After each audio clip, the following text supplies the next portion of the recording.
Good afternoon. Excuse me. I'm Robin Dorshaw, the director of the Jewish Historical Society of the Upper Midwest, and it's great that all of you can be here today. Thank you for joining us. This is our third part of our three-part session on Jewish women who grew up in smaller communities. So thank you all for being here. And we have the very talented Elisa Karen, who will be our moderator again, has done it wonderfully for the first two times, and I know it'll be fantastic today. So let's hear Elisa's story, which is a little bit the flip side of the other women on the panel. Elisa came from a big city to a small city. So with that, I'd like to turn it over to Elisa. And excuse me, there will be time for question and answers at the end. So you can use the Q&A function at the bottom of your screen to write your questions, and we will address them after everyone is done giving their presentation. So thank you. Well, thank you, Robin. I hope I can live up to your marvelous introduction. I am Elisa Karen. I'm a singer-songwriter and writer, and I was born in New York City. In fact, in the Long Island Jewish Hospital in Queens. Some of you who've been here to one of our last two panels may have heard my story, in which case I invite you to go grab a cup of coffee and come back in about 5 minutes. Hopefully I'll give you a slightly different version today. And definitely I'm going to perform a slightly different song. So I was born in New York to Israeli parents. I have lived very close to a synagogue most of my life and lived in cities. I lived in cities for most of my life until I decided to leave the world of international development and take a detour in my life and become an artist.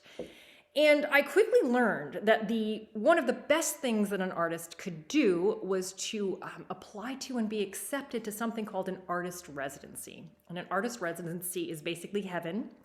You are invited to a beautiful place, such as a ranch in Wyoming or a beach villa in Hawaii, and you're given food and space to create in and time to create, and no obligations other than to talk to fellow artists. So it's wonderful. And when I learned about these things, I decided, as an overachiever, of course, to apply to 20 at one time so that I was sure to get into one. And the first one I received an acceptance to was called the New York Mills Regional Cultural Center and Artist Retreat Center.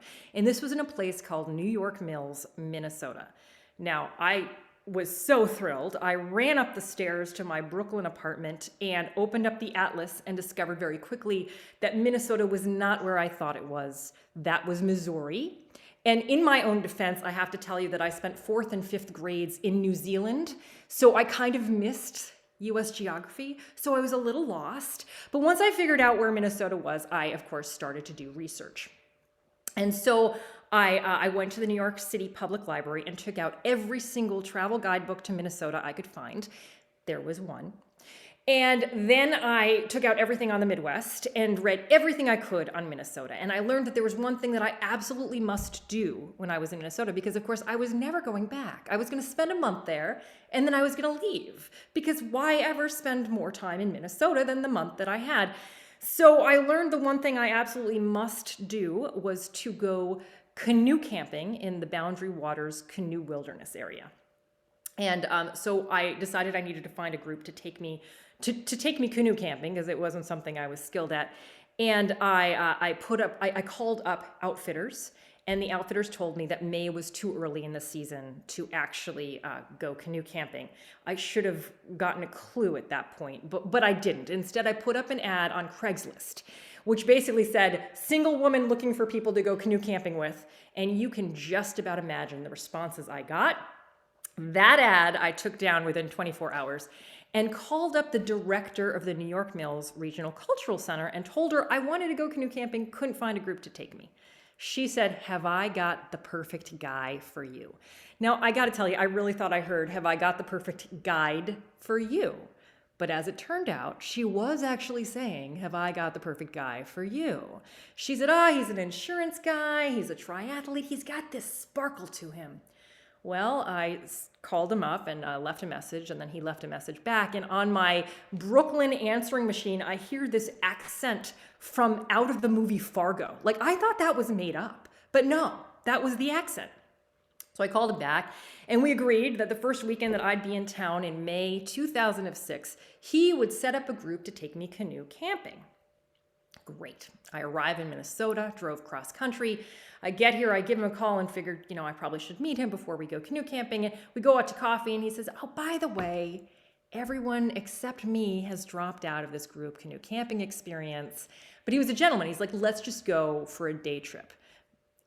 Except I'm nothing if not literal. And the book said canoe camping, and a day trip wasn't camping. So I said, "No, we have to go camping. We have to do the 3-day, 2-night thing we originally planned." And so he thought to himself, "You crazy lady from New York, okay, fine." And he took me on a 3-day, 2-night canoe camping trip, which very quickly became a 3-day, 2-night canoe camping blind date. So fast forward 1 year, and I am packing up a moving van and loading up every single item from my Brooklyn apartment and driving it across the country to New York Mills, Minnesota. And there are many jokes to be made about moving from New York City to New York Mills. But once I arrived, one of the things I started doing was adding to my collection of ordinarily unsung songs and performances. And that's what I had applied to these artist residencies to do, was write more songs about oddballs in history, which was something that I had started doing and really enjoying. So once I arrived in Minnesota, I started learning about these other Jewish people who lived in small towns in the upper Midwest. And I decided to write a whole show about them called Oy Vey is Jewish for Ufta. And this next song I'm about to perform for you is from that show. I call them story and song concerts. And it is about what happened in Devil's Lake, North Dakota during the High Holy Days. I think in the late 19th, early 20th centuries, maybe to the mid 20th century. What happened was, and this information is based on a conversation that was archived by JHSUM, between Howard Nelson and Meyer Shark in 1979, and they talked about their experience going to synagogue during the High Holy Days in Devil's Lake. And what happened there was, generally the pioneer families lived pretty far apart, and they'd spend their Shabbases within their own family communities, very small communities. But when the High Holy Days came, they all would travel as, from wherever they were in North Dakota and Minnesota to Devil's Lake, to the closest community of Jews. Except there was no building large enough, no house large enough to house all of them for services. And so the town leaders and the leaders of the Jewish community agreed that they would use the county courthouse for synagogue. And I thought that image was just too good to be true. So I wrote a song about it. This is a song called Courthouse Synagogue. Here we go. I remember this sound most of all, a wide, warm well of song, Hebrew pears in the jury box, lawyer's table in a white tablecloth. The rabbi spoke from the jury bench, the Torah stood on the witness stand. The sound of Hebrew prayers rang over the courthouse chairs. From house of justice to house of worship, secular to Jewish, civic to sacred, the community of Devil's Lake gave up their courthouse for our high holidays. The county wouldn't set fall trial dates till they talked to Morris, Herman, or Jake. On Rosh Hashanah we'd move our portable ark from the Goldberg's house to the courtroom bar. A faraway rabbi would travel in. We always hoped for a man who could sing. When the courthouse was a synagogue, the only judge in the room was God. From house of justice to house of worship, secular to Jewish, civic to sacred, the community of Devil's Lake gave up their courthouse for our high holidays. The Jews would come from miles around, leaving their farms to come and worship in town. We never knew how many would come. There had to be accommodation for everyone. So the ladies planned while the service went on. They'd count all the guests and divvy them up. Each family knew which guests were theirs. They'd invite them over to dinner after praise. From house of justice to house of worship, secular to Jewish, civic to sacred, the community of Devil's Lake gave up the courthouse for high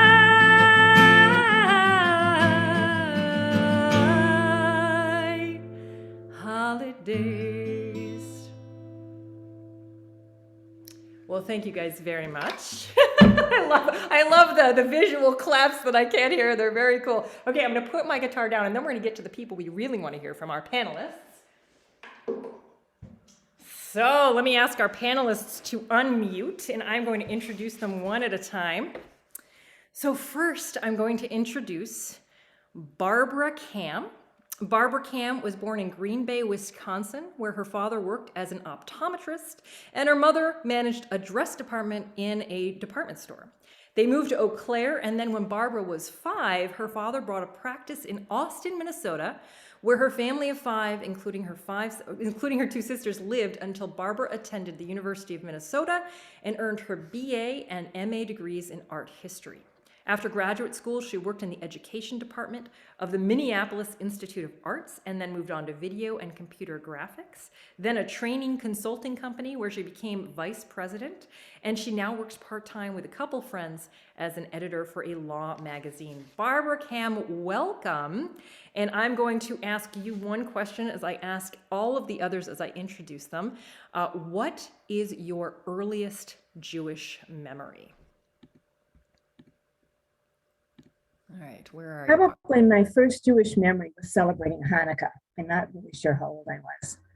My mother made latkes, she took out the menorah, we lit a candle each night and got one present. And I remember getting a book called Katantan, which was about a little Jewish boy the size of a thumb who went on adventures through the holidays, did not get Hanukkah gelt at Hanukkah time, and was set on a dreidel and went off on this runaway dreidel.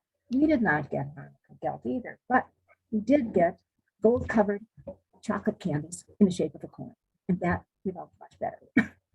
That sounds marvelous. And what's amazing to me is it's very similar to like one of my earliest memories in the Northeast. So hey, you know, growing up Jewish in a small town there.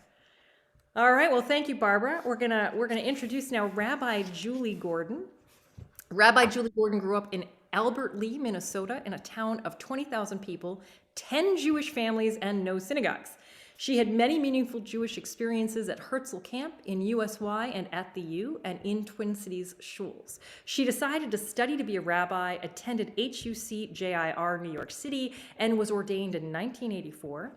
In May, she retired after serving as a rabbi in conservative congregations in Brooklyn, St. Paul, a Jewish educator at the Heilecker Minneapolis Jewish Day School, St. Paul Talmud Torah, a Reconstructionist congregation in Maryland, and Hil Havurah in DC. She continues to officiate at weddings, lead services, and teach. She's an avid reader, volunteer, and traveler, and is grateful that her daughter Shoshana, son-in-law Tim, and son Ari live in Washington, D.C. nearby. She lives with her partner Jeremy Epstein in Falls Church, Virginia. Welcome, Rabbi. What is your earliest Jewish memory? Well, I'm going to flip it a little bit and tell you that when I was in graduate school at the Jewish Theological Seminary in 1977, it was the year that the conservative movement was debating whether to ordain women as rabbis. Wow. It was a very exciting time to be at JTS. Yes. And I would have ended up going there, but I started it, anyway, that's another part of the story. But my memory is I'm at JTS and we're in this huge sukkah, like huge, maybe enough room for 100 people. And it was beautiful, and the evergreen pieces were, were coming into our soup even. And I had a flashback. And the flashback was being a little kid going into a hut, which now I know was a sukkah, being given something to shake, which of course is the lulav and etrog, and then getting a bag of candy. So right away, I went and I called my mother and I said, was there ever somebody that had a sukkah in Albert Lea? And she said, oh yeah, Charlie Upin had one. So and Sukkot is my favorite Jewish holiday. I mean, what a contrast there, right? You're in JTS in New York City and you're thinking about this amazing Sukkah back in Minnesota. I mean, what an It was incredible. a little one. What that tells me of is there is such a link to to our Jewish culture and heritage that it doesn't even matter where you are. I mean, you bring that with you. Oh, thank you, Rabbi. Okay, well, we're gonna move on to Amanda Kosher. Raised in her family's clothing store, Silverman's, Amanda Kosher spent her formative years studying what makes people look and feel great and sorting an insane amount of hangers. Oh, I don't envy you that. Before venturing to Boston University in pursuit of a degree that would allow her to translate this knowledge into a lifetime of changing perspectives in the upper Midwest. She worked for places like Paramount Pictures, Viacom Productions, and Most UN Associates before convincing a small and amazing company named JLG Architects that they would need a marketing director to become one of the top architecture firms in the United States.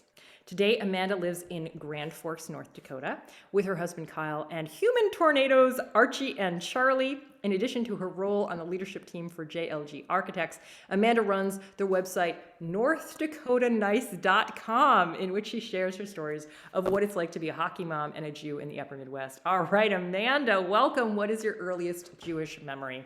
Hello, thank you.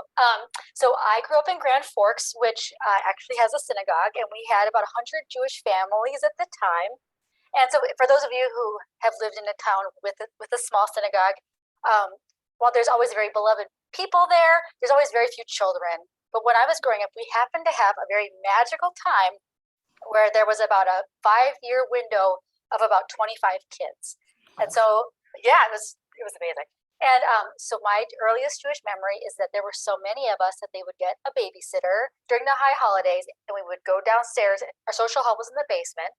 And I remember my little sister as a baby was being babysat, and the rest of us were making a ton of noise. And then we would come upstairs and listen to the Kol Nidre and then go back downstairs to play. So it was wonderful. Fantastic. It was fun. It was awesome. Well, thank you, Amanda. We're looking forward to hearing more about Grand Forks today, shortly. Welcome. And now I'm going to move on to Vicki Long. Vicki grew up in Sioux Falls, South Dakota, part of a small and very close Jewish community. Vicki's mom grew up in Sioux Falls, but was a divorced mother living in Chicago and home for a visit when she met Vicki's father. Vicki's father is a Holocaust survivor who moved to Sioux Falls from New York City for his job. Vicki now lives in Falcon Heights, Minnesota, a few blocks from St. Paul by the state fairgrounds. Welcome, Vicki. What is your earliest Jewish memory? Thank you. So I can relate to Amanda's story. Growing up in with a synagogue and a small Jewish community, but very few children. I did not have the luxury, the fun of having a group like that. I was kind of in the middle of a couple of groups. And my memories are all mushed together, and it's kind of weird, but one of the things I remember is going to synagogue. We didn't go a lot. We went on the holidays and other occasional times. And one of the people in the community, he always had magnets and paper clips for the kids to play with. And I just remember always looking for him and wanting to sit by him so that I could play with magnets and paper clips. And of course, today, before COVID anyway, at our synagogue, we had fidget bags for kids. But yep, he was ahead of his time with his magnets and paper clips. Absolutely. Yeah. No doubt about that. Yeah.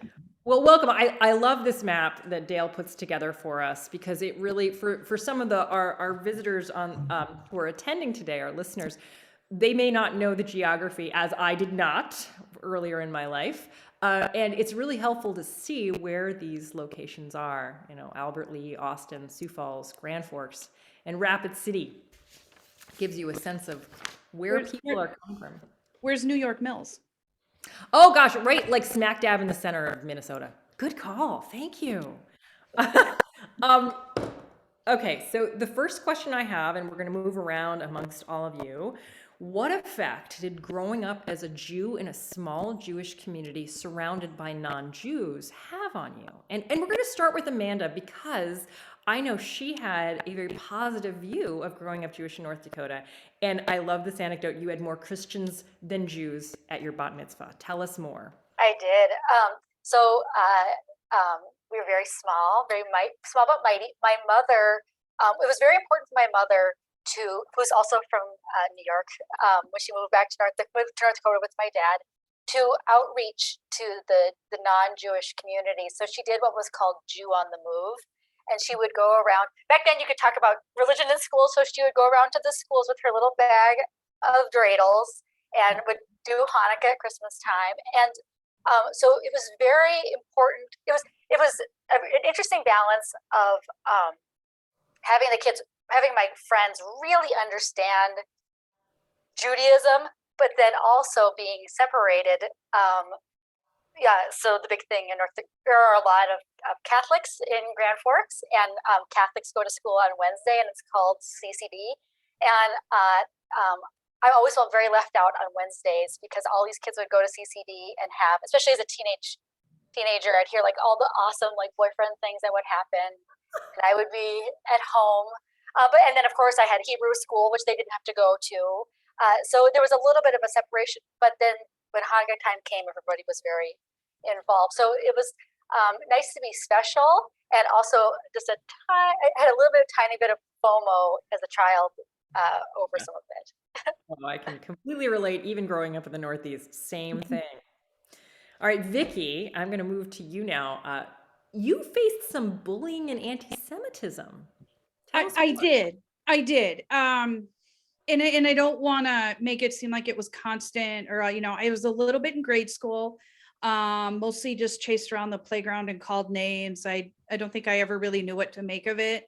But I know I felt really lucky when I went to junior high school. Sioux Falls was about 80,000. So like in my graduating class, there were, I want to say 440 kids, and there were 2 high schools that size. So, there were a lot of kids, and I felt very lucky when I got to junior high that I never saw those kids again, the kids that were mean to me in grade school. So that was nice. And then I had some trouble in high school. It was 3 boys, sophomore year of high school. They made my life miserable, and they tormented me for a while. They, it was we were in a class together. That's where it started. And we were sitting by each other. It was going fine at first. And all of a sudden one day they just kind of turned on me. It was weird. But they, harassed me. They wrote in my locker. They hung Stars of David on my locker. They, one time one of them actually stood in front of my locker, and I had to push him out of my way to get into my locker.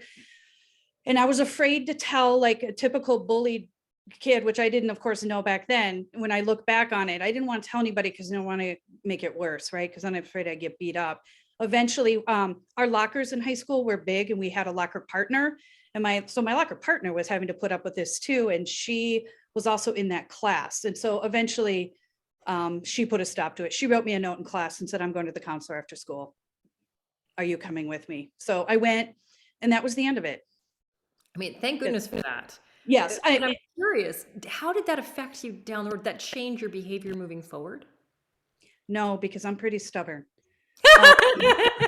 And my dad's a survivor. So no, I wouldn't say it emboldened me at all or anything. I don't think it changed my behavior at all. I still wore my star with pride and shared my Judaism with anybody who wanted to hear about it. I don't think it changed me, other than looking back on it, I think it did impact me a little bit. So thank you, Vicki. So Barbara, I have to bring up the anecdote that you shared about Santa Claus and the Easter Bunny, because I did the same thing. So I want to hear your story. Well, that's a very quick story. When we moved to Austin, my parents told me there was no Easter Bunny and no Santa Claus. I don't think we ever get into a Santa Claus, but your neighbors may have had us look for Easter eggs at some point. At any rate, I dutifully told my little neighbors about that, my little friends. but I don't think they cared one way or the other. They were really Thank you, too Sarah. sort of like, oh, okay. But I can share that to sort of piggyback on Vicki. When I was in grade school, my father told me what to say in case anybody accused me or the Jews of killing Christ. And I don't remember to use it. But my younger sister said that on the first day of a new school, one of her friends, not I shouldn't say one of her friends, one of her classmates got up for show and tell and said, Robbie Anderson, Robbie Cam, sorry, that's her, was her maiden name, her married name, doesn't believe in Jesus Christ. So that was a little bit of a shock. And then again, to go back to Amanda's, all my friends belonged to church groups when I was a budding teenager. When I was in 8th grade, the young minister at the Lutheran Church used to have socials for non-Lutheran friends of his parishioners. And that was really great because then I felt part of a group too. Yeah. And one of my friends who was Catholic said that she and a friend of ours who was Protestant and I was Jewish had a very special relationship. That she thought it was great that we were friends from different religions. And that's something that was very important to me about Austin. I felt there was a great deal of religious acceptance. And I personally didn't really experience any anti-Semitism until I came to Minneapolis. Thank you, Barbara. I find it so interesting because it almost matters less where you live, but rather the individual circumstances you experience in that place as to how you experience the welcoming or not welcoming of who you are in your religion. Rabbi, I'll bet you can share some stuff yourself about growing up as a Jew in a small community. I don't know that I felt that it was anti-Semitism. I felt that there was the first Lutheran church and the second Lutheran church, and I think the third Lutheran church, and then the Catholic Church. At that time, the father, the priest, was very fond of Jews and was really welcoming. So we didn't have to deal with any negative feelings from my Catholic friends. But there was, similar to what we've already heard, that on Wednesday afternoons, we got out of school early and they all went to their church. And it was like, well, what am I going to do? So that was challenging. And then, the best thing was when I decided I was going to start a youth group. And there were like 6 of us. I was always the only Jewish girl in my grade. So it was Andrea a year older, Julia a year younger, David and my cousin Scott, and a couple of kids from Austin we kept inviting. And that made a huge difference. And Herzl Camp it was really the start of feeling that I was part of the Jewish people and how important it was to be in a Jewish community. Absolutely. Okay, so I'm very curious because I went from New York City, which is, I think, one of the largest populations of Jews, perhaps in the world, to a town with none for many miles. And each of you has kind of a different story, but you all started in a small community. And I'm going to start with Amanda because her story is particularly interesting to me because you started in a small community, you went out east, you came back to a bigger city in the Midwest, and now you're back in Grand Forks. So why did you choose to leave the places where you grew up? And perhaps why did you choose to return to them? And why did you choose to settle where you did? Sure. Amanda, start. This is a very long story. I will make it very short. So my mother's from the East Coast. My parents met in school in Philadelphia. And so it was never much of a discussion that I would ever stay in the Midwest for college. So starting as soon as I started looking at college, it was always the East Coast. And when I left Grand Forks to go to college, I had a very bye sort of mentality to the community. And my career goal was to plan the Oscars. So I was like, well, goodbye. I'll live in Boston for college, and then I'll move to LA, which I did. I did these things. Um, uh, and as I started going along, especially in Boston, after I graduated, I started to feel very alone. I was in a city with millions of people. I was living with my very best friend, still my best friend, but I felt very lonely. And it's funny, it's interesting, as Rabbi said, she felt very connected when she went to Herzl. I have had moments, I also went to Herzl. I've had moments in my history where whenever I'm around, I like being, I think I grew up being, small and special. And when I would go to Herzl or Boston or whatever, I felt very much like one of many as opposed to being my own special person. So I thought I'm gonna have a level set. I'm gonna move back to the Midwest. I was really commuting a long time for work at the time. I was like, go and move back, live here for a year, and then go back and then go to LA. And that was 18 years ago. So I think it's over. I met my husband. We have children. You haven't made it back yet, I but there's did, I still guess. time. Yeah, we moved to Minneapolis for 1 year. But I really like North Dakota. I like all the places I've lived. Boston is unbelievable. New Jersey's unbelievable. LA's unbelievable.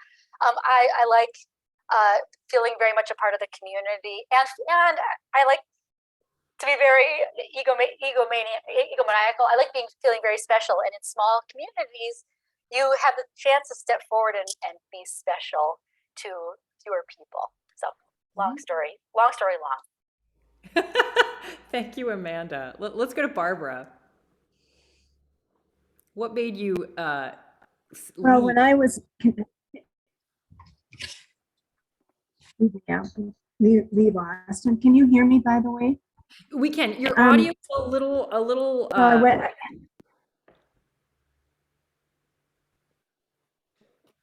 A little broken up. It's okay.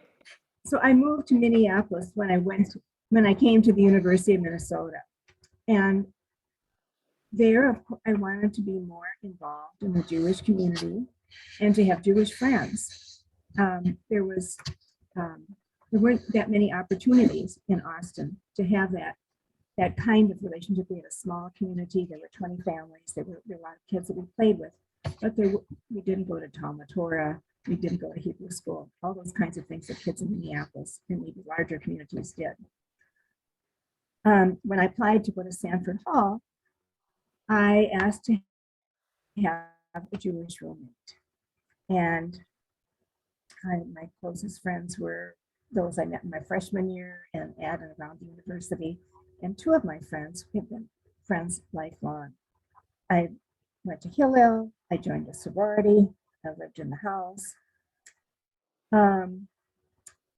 And when I began my career, I did think about leaving, going to a larger city, going to San Francisco or New York. I applied for jobs actually in those areas and in Chicago. But I decided to stay in Minneapolis and have been very happy with my choice. I remember hearing, I think Best Buy, it's one of the very large companies that would that has a base in Minneapolis nobody wanted to come when they tried to transfer them from other offices, but then anybody who got transferred to Minneapolis, like they couldn't get them to leave. Like they try to transfer them out of Minneapolis, and no one will leave the Twin Cities because it's just a great place. All right, Vicki, why don't you share with us? So I left for college. I came to the Twin Cities. Did you you were breaking up a little bit? Did you say you lived in Sanford Hall, Barbara? Yes, So did I. I did. So I came to the University of Minnesota, lived in Sanford Hall. I did not get involved in the Jewish community. I dipped my toes in it, but didn't feel comfortable. And so just kind of went on my merry way. And then I just stayed here after college. I love it. I love it here. I really was not involved in the Jewish community until my kids hit about first grade. And then we joined the synagogue. We did have the rabbi come over and name our children. And it was a room full of non-Jews that were here and my parents. And so I just, and now I'm very involved in the Jewish community in my synagogue. But for me, it was staying here wasn't as much about being Jewish, although I think I felt more comfortable here. I didn't really get involved or have a lot of Jewish friends until, the past 10, 12 years. Thanks, Vicki. You made me think about the fact that I've had two sons born when I was living in New York Mills, Minnesota, and we had to import the Moel. And there is a Moel who is is Orthodox, and he travels all over the Upper Midwest, and it's like a family business because his dad used to do it too. And like anyone who's Jewish who has a son, this guy comes. Yeah. Yeah. Yeah. Rabbi Julie, you tell us about, now you have a particularly interesting story because you went from a tiny Jewish community, you became a rabbi, you've traveled all around, and now you live in Falls Church, Virginia. So tell us more about that. Well, I think growing up in Albert Lea as a Jew, was challenging. As I said, I'm really grateful for Herzl Camp and USY, and then going to the U, and I was very involved at Hillel. I also lived at Sanford Hall. The place. And when I left Albert Lea, it was, See ya. and really didn't look back, and except to visit family, and now everyone's gone. And so I really think that feeling of wanting to be part of the Jewish community and helping create Jewish community. I remember being, I don't know if it was Bethel or what synagogue I was at for high holidays, and playing dots in the back during services because I didn't have any idea what was going on. And so I really feel that my mission has been to welcome people into the Jewish community, because I know how hard it is to come from not having the knowledge, not knowing people. And I think that has motivated me in my work. So. Thank you. Now, I'm personally very curious. I understand you have family that lives in Washington, D.C., so of course you'd love to be by your family. How would you distinguish the difference between living in a big city in the Midwest versus living in a big city on the East Coast?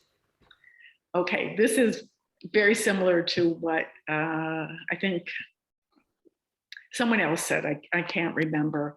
Oh, I think it was Amanda. Being in the Midwest, especially as a rabbi, and when I was in the Twin Cities working in the Jewish community, I was a big fish. And out here, I'm a guppy. Oh, wow. Okay. That's quite a distinction. Yeah. But there's some positive things about being a guppy, which is being able to start over, being able to, it's to find Jewish community. If you want to be part of the Twin Cities Jewish community, you can find a community. But here, there's so many choices that I have to put a lot of effort into it. And Falls Church is, it's 35 minutes from DC. So it's not, deep into Virginia. But it's really been kind of every step along the way. It's been to find a Jewish community, be part of it, serve other Jews. And I feel really grateful that I've had all these different experiences. I lived in Israel, like in my 50s, I decided, I'm going to go and get another master's in Jewish education. So I went and lived in Israel for 3 years, which most people in their 50s aren't able to do. So I feel really grateful for that. So I just think that impetus to be part of a Jewish community and help create it really comes from not having it. And it's interesting because there were 8 Gordons, first cousins, that grew up in Albert Lea, and all of us have distinct Jewish identities, I think everybody belongs to a synagogue. Very different Jewish identities, but I think that sense of, we didn't have it. So like, let's find it and let's find what works for us. Versus I think people that live in, well, when I was in Brooklyn, there's so many Jews. You don't have to belong to a synagogue to feel Jewish. But I think in Albert Lee, I think that's what motivated the Gordons, Yeah. my generation of Gordons. It's interesting. I have Israeli parents, and so often people will ask me, about my level of orthodoxy or Judaism, and I'm like, well, when you're Israeli, like there's almost permission to be less Jewish because you've got the Israeli thing going on. It's kind of similar to the Brooklyn point you were making there. So the next question I have, some of you've already answered almost, but I'm going to use it as an opportunity to bring up some other anecdotes that you've shared with me. So my question is, how did growing up isolated from other Jewish people affect your sense of Jewish identity? And I want to start with Barbara because one of the anecdotes you shared was how much you loved it when your mother would invite the families of Albert Lee over to your house. And the other anecdote that doesn't quite fit in here, but I think is hilarious, is that when you'd have a Lubavitcher rabbi come to be the rabbi in the community, there would be a large picture of Christopher Columbus behind him. And so when you went to synagogues down the road and there wasn't Christopher Columbus behind the rabbi, it was very disconcerting to you. I love that. But do tell us how it has affected your identity. So, and you heard a little bit of this from Stacy Bush in the first panel, but our high holiday services were held in the Knights of Columbus Hall, which was above a dime store, one of the dime stores in Austin. And our congregation consisted of most of the 20 families from Austin and the 10 to 15 families in Albert Lee, and families from all the little towns around us where there was only one Jewish family. We had a large picture, we didn't, but the hall did, a large picture of the rabbi, and 4 throne-like chairs on each side of the hall, which we used to play in when we were little. When my parents moved to Minneapolis and joined Temple Israel, they had a really hard time adjusting to having the services in English, rather than Hebrew, having a large organ, choir and an organ instead of a small 4-person male choir, and not having a picture of Christopher Columbus. What we did was during at services, the men would come to pray at 8 in the morning until sundown. Women came later in the morning, and then in the afternoon they'd go to the houses of a relative or friend. And my mother used to invite the women and children from Albert Lee. In fact, she invited 2 of Julie's aunts, Rabbi Gordon's aunts, and probably her mother. And that was really special for us. My sisters and I just loved that. And we can't start feeling being part of a Jewish community. Now, my sister said that the services changed from the Knights of Columbus to the Sky Room above a Museum car dealership later. And one year she came home from college and she went to both places. There were no services at either. She went home and got a frantic call from my father saying they were now in the basement of the Lutheran church. Basement of the Lutheran. Another special holiday for us was Passover. And where we had, again, community services at Seder's at the Museum Chevrolet Sky Room. And everybody brought food. We participated in the services. We sang all the songs and we talked over each other. At Easter, my father used to go to different churches and tell the congregations about Passover. And one year, he and a priest at one of the Catholic churches held a Seder at the Catholic church. And that was really great.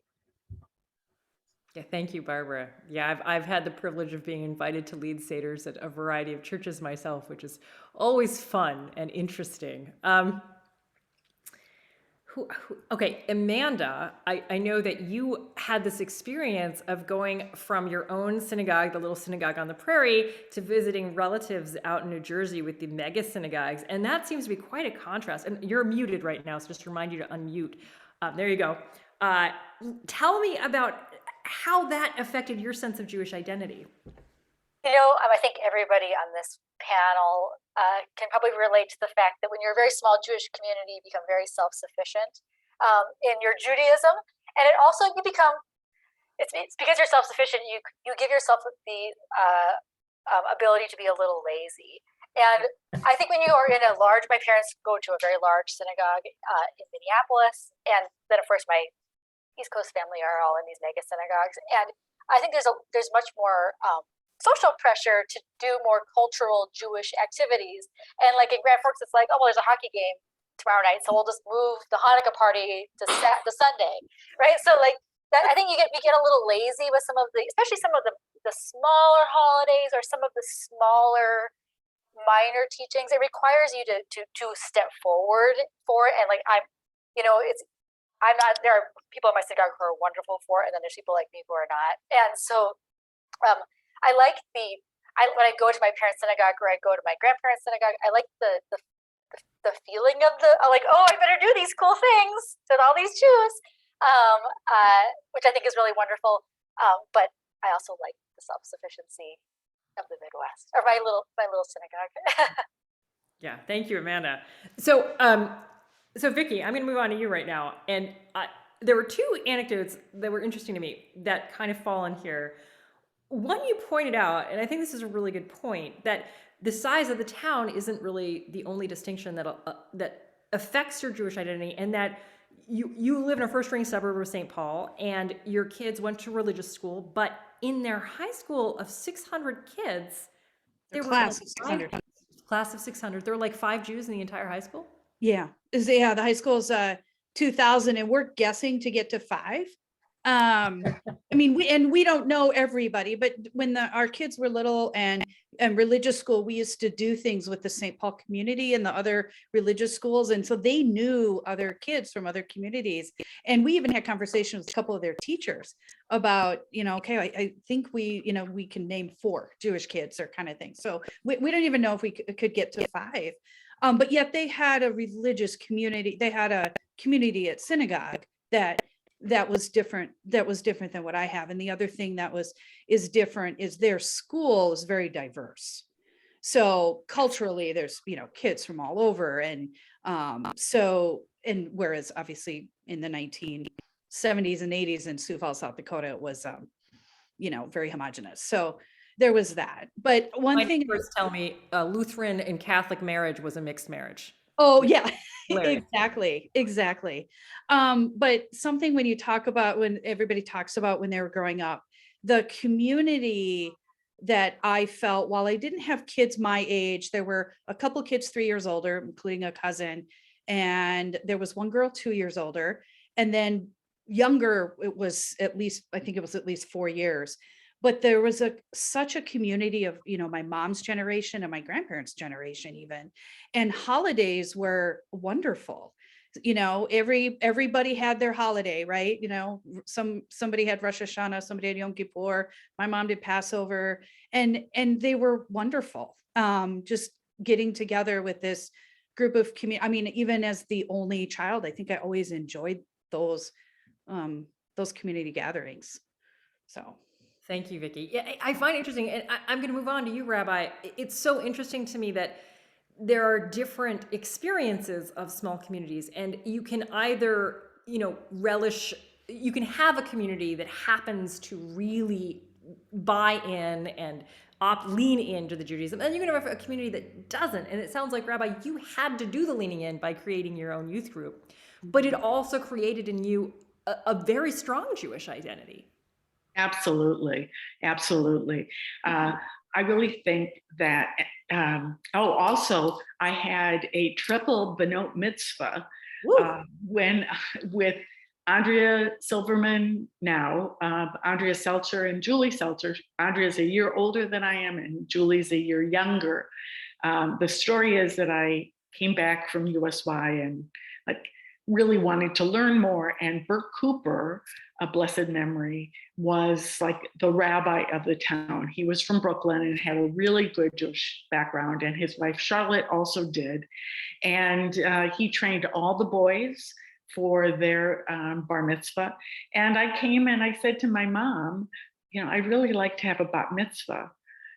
And she said, we're not that religious.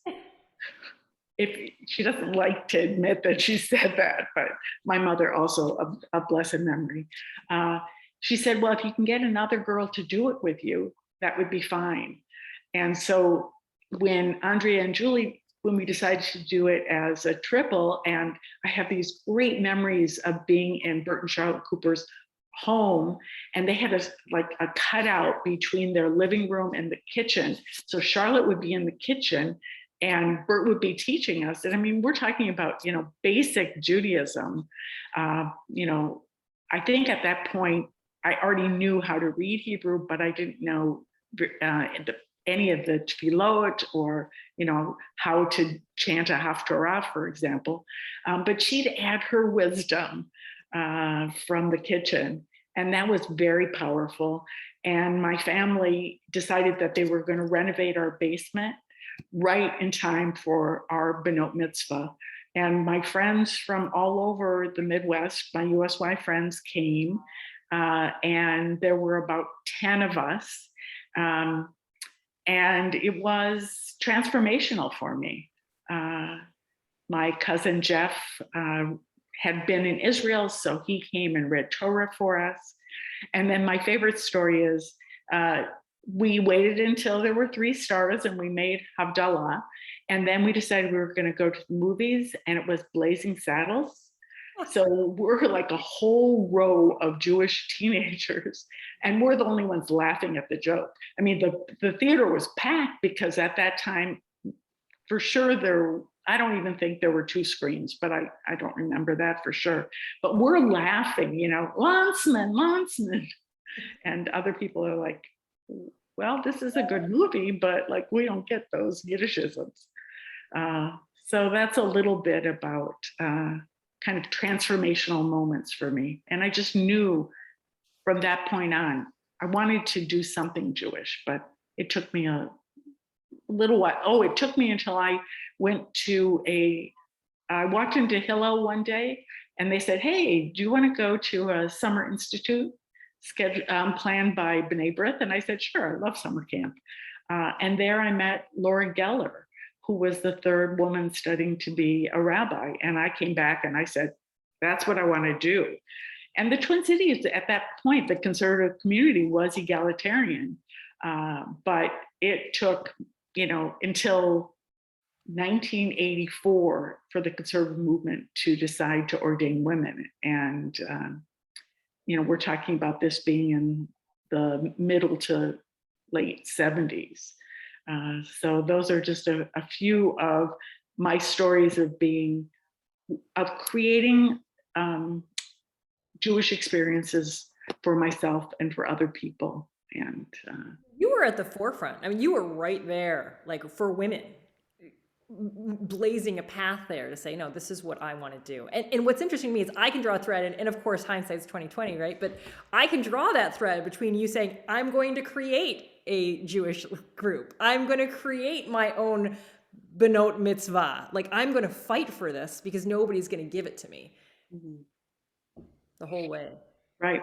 And even, I mean, I was at the seminary the year that they were debating whether to ordain women and, you know, arguing with people about why egalitarianism is the right way and how important it is to welcome women's talents and experiences.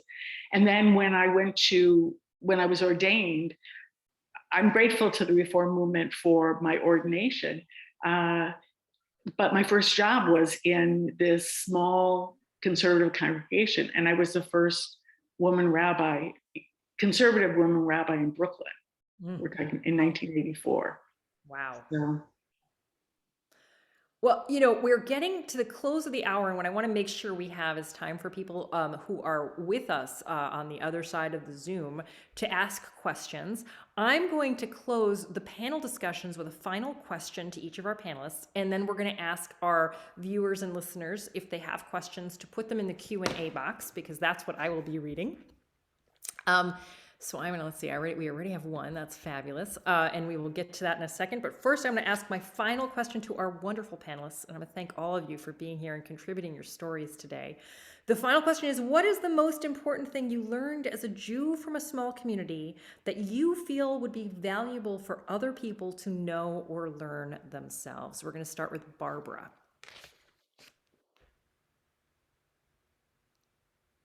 Barbara, you ready? Yes.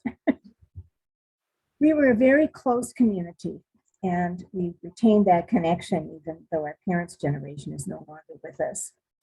Our relationship with the Jews from Austin and Albert Lee was like being part of an extended family, and it continued throughout our lives, even though we don't always see each other all the time, and we may not even live in the same city. My advice would be to be proud of who you are and where you came from, to reach out for opportunities to participate and learn, and to establish connections to those that are lifelong, to those people in your Jewish community, and keep them in your heart. Thank you so much, Barbara. That was beautiful. All right, who wants Vicky? So similar, but not as eloquently. I would say embrace it, and I'm thinking about your kids here, and I didn't talk a lot about it, but I think all of us from small communities, we have a lot of opportunities to share, and to share the positive things about our culture and our religion, and I take that opportunity, and then also take the opportunity to have other people share with you. You know, growing up, some of the fondest memories I have are going to my parents' really good friends on Christmas Day. We were part of their family, and they had an open house on Christmas Day, and every year that's where we went, to the point when I asked my parents to come up here at Christmas time because my husband's family is not Jewish and we didn't want to leave his mother alone. And I thought, I don't know if they're going to come because they've been doing that for 30 years. And it turns out they said, yeah, we can come. But so take those opportunities to share and have it go both ways. And I think you have a choice where you can go through life and be sad and bitter that you're the only one, or you can just go along with it and share and keep your identity, and welcome people in, but also enjoy their traditions too. Oh, that's wonderful. Thank you, Vicky. All right, Rabbi, I'm going to go to you. Well, you're muted. Oh, there you go. I think my message is that lifelong Jewish learning is available to everyone. And knowing that there are people that want to welcome you in, and that the community, that you can learn, you can become part of the community. It does take enormous effort, but it's really worthwhile. And I think that there's a lot of role models and a lot of loving, clergy and people in synagogues that really want to welcome you in, and for you to bring who you are, your individual talents and interests, to strengthen a community. That's, what really impacted me was knowing that there were people that were cheering me on and welcomed me to their home, and I learned how to celebrate Shabbat with them. Thank you very much, Rabbi. All right, Amanda, I'm going to close with the person who left the small community only to come back to it. Yeah, so Vicky, you had my exact message, so I have a different one because I think that's so important. So I think it was Rabbi Gordon who said earlier that one of her driving forces is to invite in the community, the new community. And when you're in a small synagogue, that's a requirement for survival. There's no way that if we have a new person in our synagogue, everybody is just all over them because it's so important to building. And I mean, Vicky is from Sioux Falls. I'm from Grand Forks. Sioux Falls is double the size of Grand Forks. And it sounds like we have more Jews because we're very enthusiastic.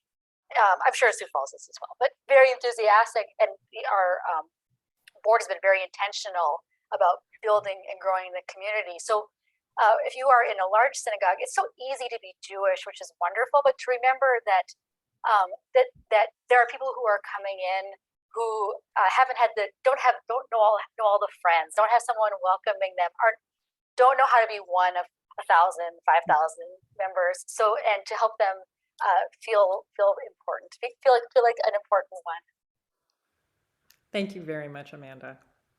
So I'm going to go to the Q&A window. And for those of you who are not familiar with it, if you move your cursor on the Zoom screen, there is a little button on the bottom that says Q&A. If you click on it, there are opportunities to put in some questions. Okay, and Beryl, I see Beryl from one of our former panels. Welcome to the questions. It's good to see your name. And she asks, did anyone experience discrimination in the services because you were women? Anyone of our panelists? No? I had the opposite. Do you want me to tell that? Sure. When I was growing, so I'm sure that the men were in charge of the synagogue, like in my grandfather's generation. But when I was growing up, the Hadassah women were the all powerful. And so in my synagogue, there weren't enough of us. We didn't have a full-time rabbi. We all had to lead lay services, and there were just a lot more women. So, I mean, I was leading lay services when I was 10 years old because, and these women were always pushing everybody to the forefront to grow up. So I had the opposite. I found the women were really the bosses. They were in charge. Yeah. Any other answers to that? Okay, Jeremy Epstein says, I went to college in a small town in New Mexico, one of a half a dozen Jews in the town. The town newspaper society reporter came to my mezuzah hanging and wrote about it in the newspaper. Did any of you experience similar Judaism as an alien civilization, polite and interested in the others? Well, I've certainly experienced that. Panelists, how about you guys? Sorry, Mickey, go ahead. I was going to say, I think there was a little bit of that. I'm trying to think as I went through my parents' things if I saw anything. But one thing going the other way was my dad played Santa Claus at the YMCA. They wrote an article about him, about the Jewish Santa Claus with the German accent. And he learned English in New York. So his English accent is like this weird combination of New York and German. And they wrote an article about him in the paper. It was really funny.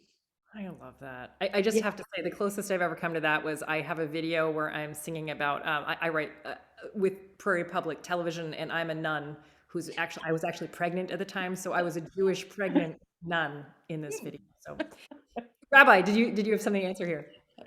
Yes, I have memories of the Albert Lee Tribune always having a picture of, one of the Jewish families or the group of Jewish kids lighting the menorah. And, when I came back from Israel the first time, somehow my mother convinced the bank to have on the rotating sign, "Welcome home from Israel, Julie." Wow. That's awesome. Yeah. Any other answers to Jeremy? All right, anonymous attendee says, I once had a Lutheran pastor who was Jewish. It was interesting to hear him say he changed his worship to Lutheran, but he's Jewish by birthright and lifestyle. He kept a Jewish lifestyle. Is that common? I've never heard of such a thing. Anybody else? No. Fascinating. But in Grand Forks, we have a problem. We have a thing that always happens around Passover where you have to get your matzah early because all of the churches will do their own Passover Seder. Yes, totally. Lots of Passover Seders in the churches in central Minnesota too. Yeah. What I think that point speaks to, which is so interesting, is that Judaism is such a strong cultural experience that individuals very uncommon, I would imagine. But if they choose a different religion, the culture stays with them. Fascinating. Yeah. Okay. Margie Marks. I just want to say how much I agree with Barbara's last commentary. I love being part of this group of people. The connections will be lifelong. Margie Gendler Marks. That's marvelous. Okay. Debbie Bomberg. Elisa, do you still So live in? Oh, go ahead, Barbara. I thought I'd speak to that. Sure. Go ahead. Even though it's not really a question. There's something very special about being raised in a small Jewish community. And we lived in Austin, have a very special bond that remains strong for all of us. Thank you, Barbara. Well, Debbie Bomberg asked me if oh, I'm sorry. Barbara's coming in and out here. Okay, so we're going to move on. I'm going to answer Debbie and just say I have in this summer we moved from New York Mills to Brainerd, which is it's like directly east of New York Mills. And I think I may have actually moved further away from a synagogue, actually, because at least when I was in New York Mills, I was about an hour and a half from Fargo, and now I am 2.5 hours from Duluth and 2.5 hours from the Twin Cities synagogues. So yeah, unfortunately. Okay, so let's Can you hear me? Now we can hear you, Barbara. Yes. Oh, and Okay, all right. Okay. So now am I gone again? With our women's group, my network bandwidth is low. We began including women from Albert Lee and daughters, and in the women's group, and my sister with another woman from Austin. And so we have, we feel like we're related, even though we're not. We're just very close, and there are people who have really worked at keeping the group together. It's an amazing feeling, and that is one of the reasons that I felt growing up in Austin was so unique. Besides the acceptance of other religions, also this wonderful feeling that we're all relatives, we're all Landsmen. Create a new family because of how small your community is. Well, I think we've covered all the questions. Let's see, are there any more here that, no? And what I'm going to say is thank you so much. First of all, to everyone who is attending on the other, listening and viewing this conversation, asking questions, thinking about these issues. I'd like to thank especially all of our panelists here today, Vicki Long, Rabbi Julie Gordon, Amanda Kozier, Barbara Cam. I'd like to thank Robin for inviting me to moderate this amazing group of people, and the Jewish Historical Society of the Upper Midwest for hosting events such as this, and all the people who help fund it. This is our last one, which is hard to believe. It's been an amazing run of such fabulous stories over the course of these 3 sessions. I hope to see you all again along the road. Blessings to you all. Thank you. And to you, thank you. It's been fun. Yeah, thank you so much, Lisa. Absolutely. Thank you. Thank you, everybody.